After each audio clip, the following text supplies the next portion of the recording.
ಅಕ್ಷಯ್ ಕಲ್ಲೇಗ ಕೊಲೆಗೆ ಪ್ರತೀಕಾರವಾಗಿ ಪುತ್ತೂರಿನಲ್ಲಿ ಮತ್ತೊಂದು ಹತ್ಯೆ ನಡೆಸಲು ಪ್ಲಾನ್ ಮಾಡಿದ್ದ ದುಷ್ಕರ್ಮಿಗಳ ತಂಡವನ್ನು ಪೊಲೀಸರು ಬಂಧಿಸಿದ್ದಾರೆ.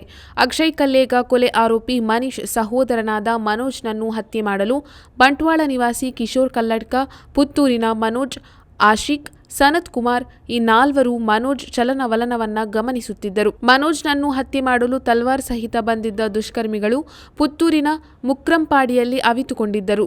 ಸದ್ಯ ಈ ನಾಲ್ವರನ್ನು ಪುತ್ತೂರು ನಗರ ಪೊಲೀಸರು ವಶಕ್ಕೆ ಪಡೆದಿದ್ದಾರೆ.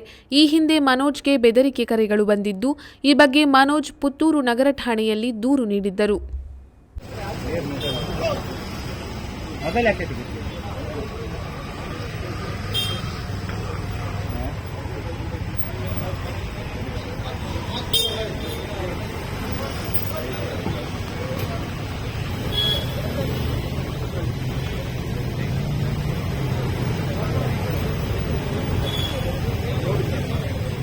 गाड़ी बोले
वही